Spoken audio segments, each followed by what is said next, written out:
Audiolibros en 15 minutos.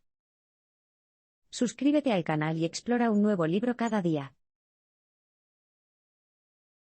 Un conjunto de puntos de vista económicos controvertidos y de libre mercado han llegado a dominar nuestra forma de pensar. Volvamos a 1947. Han pasado 2 años desde el final de la Segunda Guerra Mundial, y las economías de toda Europa están en ruinas.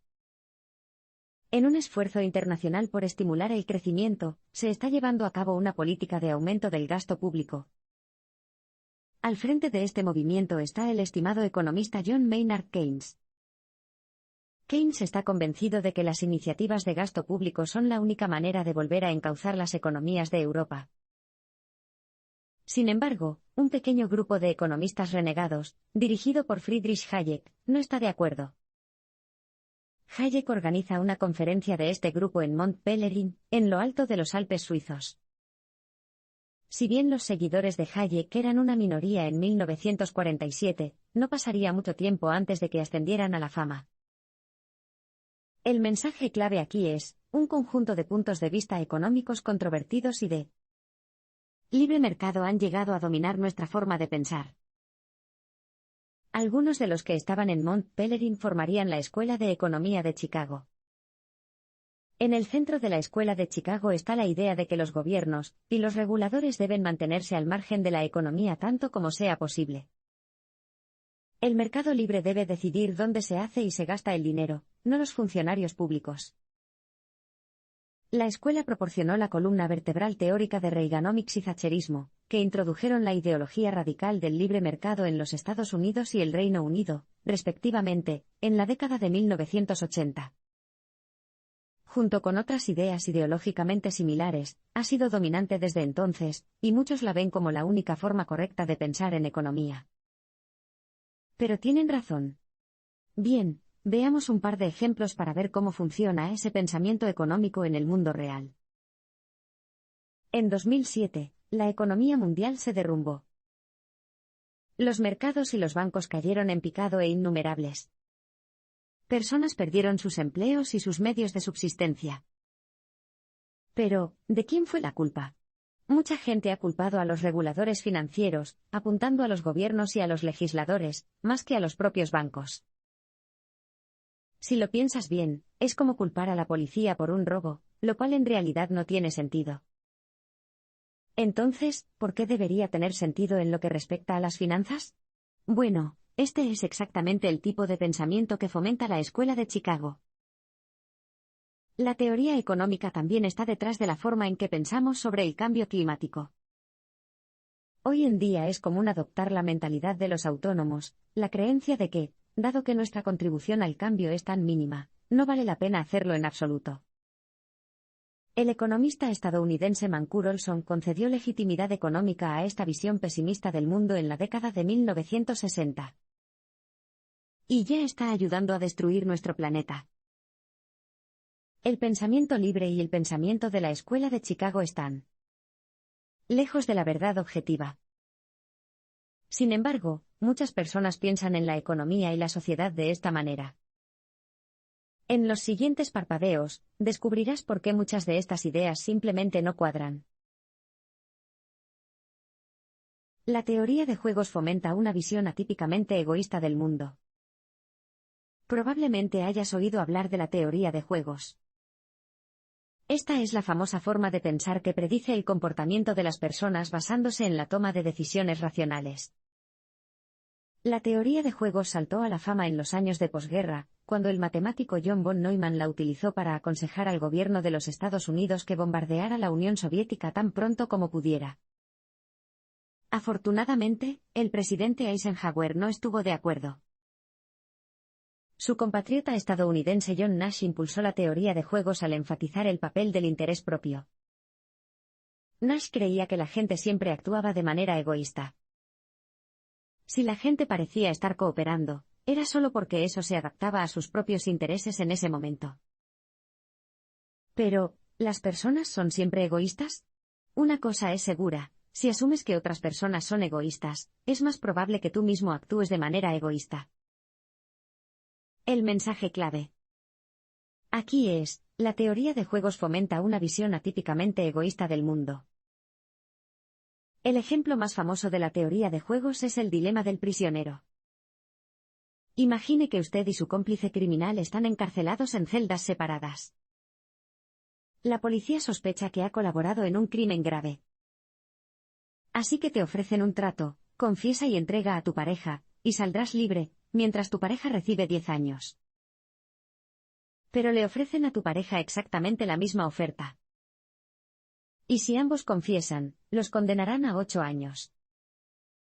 Si ninguno de los dos confiesa, ambos recibirán 2. Entonces, ¿qué haces? La respuesta clásica de la teoría de juegos es confesar. Piénsalo, si tu pareja confiesa, es mejor que tú también confieses, así tendrás 8 años, no 10. Y si tu pareja no confiesa, es mejor que confieses. Claro, tu pareja será sentenciada durante 10 años, pero tú saldrás impune. El dilema del prisionero es muy aplicable. Está en acción en un estadio deportivo, si te pones de pie entre la multitud. Verás más, pero los demás verán menos. Lo ideal sería que todos permanecieran sentados, pero debido a que algunas personas se ponen de pie, muchas personas lo hacen. Y luego están las emisiones de carbono. El mejor resultado sería que todos los países redujeran sus emisiones, pero cada país por separado no gana nada si es el primero. Pero, ¿siempre pensamos así de manera egoísta? Hay muchas pruebas que sugieren que las personas realmente colaboran entre sí para optimizar los resultados. Ha habido cierta cooperación internacional en materia de emisiones de carbono, por ejemplo.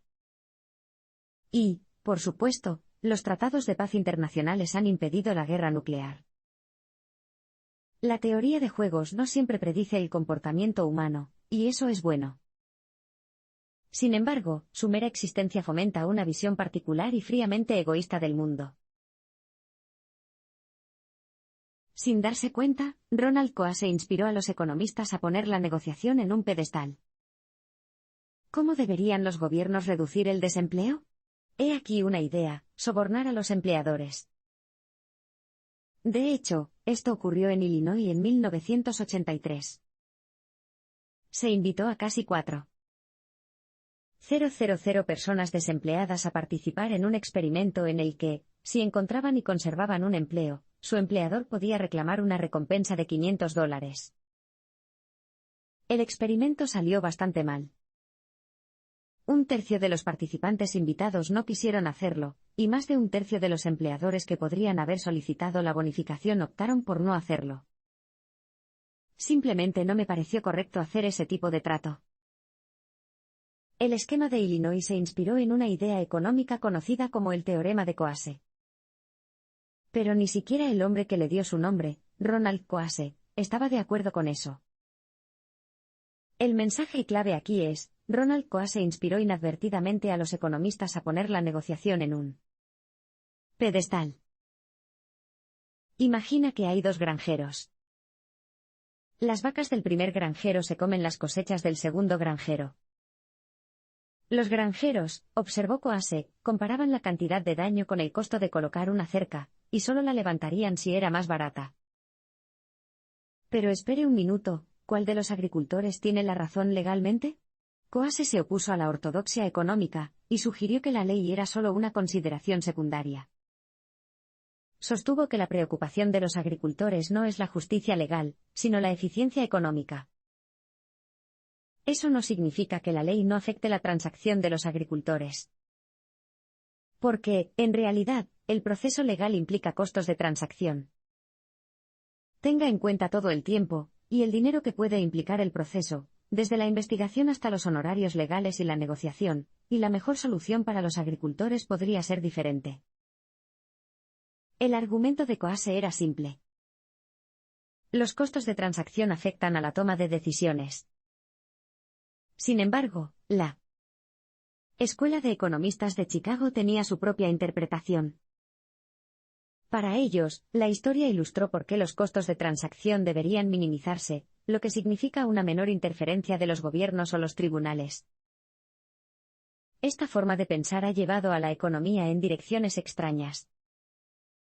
El fallido plan de Illinois para sobornar a los empleadores pretendía fomentar la negociación sencilla siguiendo las líneas de la costa. El controvertido economista de Keynesian Richard Posner incluso recomendó un mercado libre de bebés en lugar del sistema de adopción. El teorema de Coase también ha influido en los mercados de carbono. Los países y las empresas pujan por los derechos para emitir una cierta cantidad de carbono y pueden venderlos. El sistema fomenta el cortoplacismo y minimiza el daño real causado por la contaminación. Coase tenía la intención de mostrar la importancia de los costos de transacción. Sin embargo, una mala interpretación de sus puntos de vista ha llevado a la economía moderna a tratar de minimizarlos. No era eso lo que quería decir en absoluto. Muchas teorías económicas son injustamente duras con el gobierno. La democracia es imposible. Pegadizo, ¿verdad? Este eslogan ganó gran popularidad gracias al trabajo del economista Ken Arrow. Pero, en el mejor de los casos, es discutible. El teorema de la imposibilidad de Arrow es una prueba matemática que demuestra que, bajo un conjunto estricto de condiciones, ningún sistema de toma de decisiones colectivas puede producir un resultado que sea coherente con lo que todos desean colectivamente. Eso significaría, por ejemplo, que es imposible elegir a nadie de una manera verdaderamente democrática. Sin embargo, la teoría de Arrow hace una serie de suposiciones que no siempre se aplican al mundo real. Una de ellas es que los sistemas de toma de decisiones deben producir una clasificación completa de todos los resultados posibles, de mejor a peor. Muchas de nuestras elecciones solo requieren un solo ganador. Así que para ellos, la conclusión de Arrow no se aplica. Sin embargo, el eslogan sigue vivo. El mensaje clave aquí es, muchas teorías económicas son injustamente duras con el gobierno. En la década de 1970, el economista estadounidense James M. Buchanan desarrolló la teoría de la elección pública. En pocas palabras, la teoría de la elección pública afirma que todos los que participan en la política, no solo los políticos, sino también los funcionarios públicos e incluso los votantes, son egoístas. Además de eso, todo lo que sucede en la política, como la elección de la política de un político, es el resultado de ese egoísmo. La teoría de la elección pública sugiere que hay demasiada regulación gubernamental, y que los políticos están motivados principalmente por su deseo de ser elegidos, más que por hacer el bien. También describe al votante en general como un votante mal informado, interesado en sí mismo y centrado imprudentemente en obtener beneficios a corto plazo. Estas son opiniones que ahora son comunes. ¿Es precisa la teoría de la elección pública? Bueno, ciertamente contiene muchas contradicciones. Por ejemplo, si bien afirma que es fácil engañar a los votantes, también inspiró a Ronald Reagan a postularse a la presidencia con un manifiesto de reducción del gasto público. Su éxito es una prueba clara de que los votantes a veces están dispuestos a dejar de lado los intereses a corto plazo. Sin embargo, la teoría de la elección pública también tiene un efecto autosatisfactorio. Si a los trabajadores del sector público se les dice que todos actúan de manera egoísta, es mucho más probable que lo hagan ellos mismos. Los votantes y los políticos también comienzan realmente a actuar en aras de sus propios intereses egoístas, si creen que todos los demás lo están haciendo. Una vez más, este es el resultado pernicioso de la teorización económica, no una inevitabilidad, sino un cumplimiento.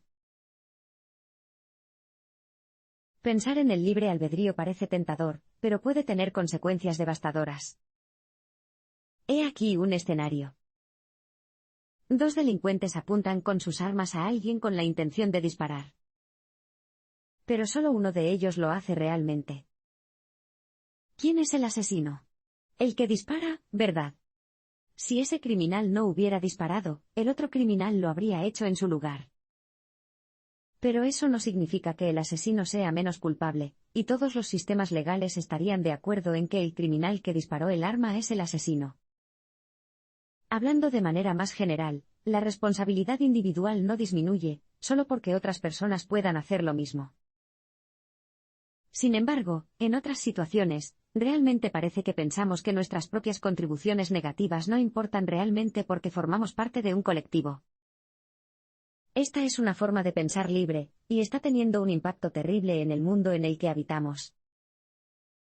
El mensaje clave aquí es, pensar en liberarse de los obstáculos parece tentador, pero puede tener consecuencias devastadoras. La tentación de viajar gratis se remonta a milenios. Sócrates lo descarta en la República de Platón.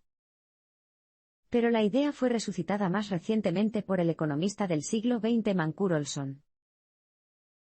Imagina que hay una inundación y que una sola persona trata de detenerla con un balde. ¿Esta persona está ayudando?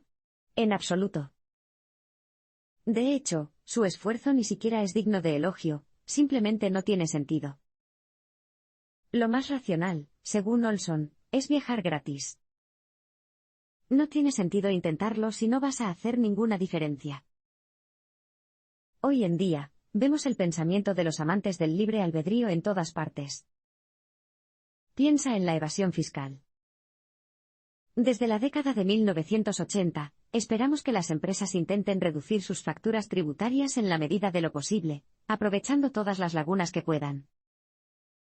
No parece tener sentido pagar una cantidad elevada de impuestos si todos tus competidores están intentando pagar menos. La misma idea está detrás de nuestra vergonzosamente lenta respuesta a la amenaza del cambio climático. Las personas se apresuran a señalar que la diferencia que pueden hacer es mínima en comparación con lo que podrían lograr las grandes empresas y los gobiernos. Pero en realidad, los individuos tienen más poder de lo que sugiere el pensamiento de los partidarios de la libertad. Cuando muchas personas contribuyen colectivamente, eso realmente puede marcar la diferencia. La masa de personas puede llegar a un punto de inflexión e inspirar una acción más amplia. Y eso es en lo que tenemos que trabajar. El pensamiento libre introduce un elemento de elaboración de estrategias en la vida cotidiana que, en realidad, es bastante inútil. La verdad es mucho más sencilla. Si todos cooperamos, entonces los esfuerzos colectivos realmente pueden marcar la diferencia. Y si no cooperamos, todos debemos ser considerados responsables. Aplicar el pensamiento económico a la vida cotidiana puede llevarnos en direcciones extrañas. No llamarías economía tradicional a la mayoría de los ejemplos que hemos visto hasta ahora. Al fin y al cabo, temas como la votación y la catástrofe climática no son lo mismo que los gráficos de oferta y demanda. Sin embargo, desde la década de 1980, ha habido un movimiento hacia una comprensión más amplia del mundo en términos económicos. El objetivo final es tomar decisiones basadas en un pensamiento eficiente y económicamente óptimo. Este movimiento fue dirigido por un economista estadounidense llamado Gary Becker. Y aunque el movimiento sigue siendo influyente, algunas de las opiniones de Becker sobre cómo y dónde se puede aplicar la economía son bastante asombrosas. El mensaje clave aquí es, aplicar el pensamiento económico a la vida cotidiana puede llevarnos en direcciones extrañas. Gary Becker sugirió por primera vez que la inmigración debería decidirse en función de la riqueza en 1987. En ese momento, la gente estaba indignada y, sin embargo, ahora esto se practica ampliamente. En muchos países, incluso puedes comprar la ciudadanía invirtiendo una cantidad determinada en activos. Esto incluye a los EU y muchos países europeos. En las décadas de 1970 y 1980, Becker sugirió que el sistema judicial estadounidense podría ahorrar dinero alargando las sentencias. Argumentó que las sentencias más largas desincentivarían a los posibles delincuentes de cometer delitos, de modo que se podrían reducir los gastos de ejecución. Esto no funcionó en absoluto. De hecho, con menos oficiales en las calles, la delincuencia se disparó. Resultó que los delincuentes no tomaban sus decisiones basándose en el estricto razonamiento económico de Becker. La base de las ideas de Becker era que las personas toman decisiones racionales constantemente. Explicó las decisiones aparentemente irracionales argumentando que las personas a veces tienen gustos sorprendentes. Los fumadores. Por ejemplo, estaban tomando conscientemente la decisión de acortar su esperanza de vida. Su preferencia era simplemente vivir una vida más corta y seguir fumando, en lugar de dejar de fumar y vivir más tiempo. Becker también buscó dar explicaciones racionales y económicas para la vida familiar tradicional. Sostuvo que una unidad tradicional compuesta por marido y ama de casa que trabajan era la forma más eficiente de vivir, ya que ambos adultos podían especializarse en las tareas que más les convenían.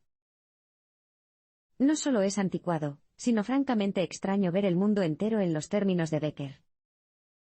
Sin embargo, esta forma de pensar sigue siendo influyente. El popular libro Free Economics, que aplica el razonamiento económico a una variedad colorida de escenarios, toma prestado en gran medida de Becker. El problema es que ver todo a través de los ojos fríos y demasiado racionales del Homo economicus no contribuye a una forma de vida saludable. Las personas no siempre responden a los incentivos como los economistas esperan que lo hagan. En la década de 1990, varias guarderías de Haifa, Israel, tuvieron problemas con los padres que llegaban tarde a recoger a sus hijos. Así que empezaron a imponer multas. Y el número de colecciones tardías aumentó. He aquí un ejemplo diferente. En 2011, el gobierno del Reino Unido quería disuadir a la gente de utilizar bolsas de plástico de un solo uso, por lo que empezó a hacer que la gente pagara por cada bolsa, en realidad, con una pequeña multa. El uso se redujo en un 80%. ¿Por qué resultados tan diferentes? En una palabra, mensajería. El hecho es que los incentivos y los desincentivos solo funcionan cuando realmente involucran a las personas a las que van dirigidos. Al final, no se trata solo del dinero. El mensaje clave aquí es, las personas no siempre responden a los incentivos como los economistas esperan que lo hagan. Cuando el Reino Unido introdujo su impuesto a las bolsas de plástico, también lanzó una enorme campaña de sensibilización pública para explicar por qué se estaba introduciendo. Sin embargo, en las guarderías de Haifa, no se les explicó el mensaje a los padres. En cambio, vieron la multa como una cuota que podían pagar, por lo que se sentían menos culpables por llegar tarde.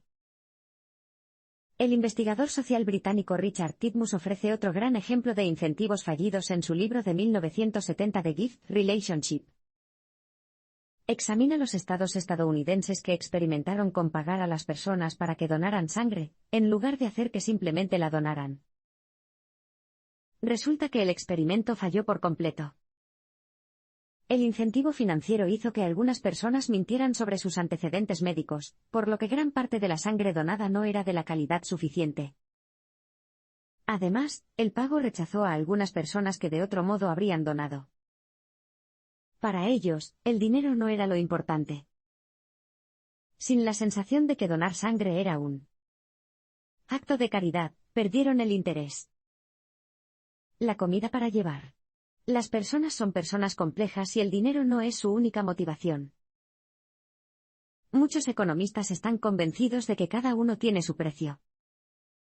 Pero incluso si eso es cierto, plantea toda una serie de cuestiones éticas. Para empezar, a veces incentivar a alguien puede ser simplemente inmoral, como sobornar a un juez. Es más, bajo una presión extrema, se puede obligar a las personas a realizar actos que normalmente nunca contemplarían. Esto podría suceder si se les ofrece una cantidad obscena de dinero o, en el otro extremo, si se les amenaza con torturarlos. En estos casos, se corrompe a las personas, en lugar de incentivarlas. Como dijo el filósofo británico Isaiah Berlin, la mera existencia de alternativas no es suficiente para que mi acción sea libre. Nuestros modelos para calcular la probabilidad son fatalmente defectuosos. Agosto de 2007 fue un momento espeluznante para David Viniar, entonces director financiero de Goldman Sachs. En una entrevista del Financial Times, describe los acontecimientos del mercado como 25 movimientos de desviación estándar que ocurren varios días seguidos. Un movimiento de 25 desviaciones estándar es como ganar la lotería británica 21 veces seguidas, estamos hablando de menos de una vez en la historia del universo. Sin embargo, durante el accidente, estos eventos ocurrieron no solo una vez, sino una y otra vez. Eso deja dos posibilidades. O todos tuvimos muy mala suerte, o el modelo estadístico estaba muy mal. La cuestión es que no era la primera vez que ocurrían eventos tan improbables en el sector financiero, basta con mirar el Black Monday de 1987, y la burbuja de las .com de la década de 2000. Está bastante claro que hay un problema con el modelado. El mensaje clave aquí es, nuestros modelos para calcular la probabilidad tienen defectos fatales. Al calcular probabilidades, el modelo más utilizado es la distribución normal, la forma de curva de campana que has visto en muchos libros de texto de matemáticas. Eventos como la crisis financiera se sitúan muy lejos en los extremos de la curva, tan alejados que son insignificantes. Pero no todo sigue una distribución normal. Si nos fijamos en el mercado de valores, por ejemplo, el patrón es muy diferente. Tiene lo que se conoce como distribución fractal, el mismo tipo de propiedad que determina la escala de los terremotos o el patrón de un copo de nieve. Las distribuciones fractales son invariantes en la escala, puedes ver los mismos patrones en ellas tanto si amplías la imagen como si la alejas. La probabilidad cae mucho más gradualmente en una distribución fractal que en una distribución normal. Algo como la crisis financiera sigue siendo muy improbable, pero no tan raro como para que debamos olvidarlo por completo. El problema es que se necesitan muchos datos para calcular las probabilidades con este método y, en el caso de crisis financieras, no tenemos suficientes.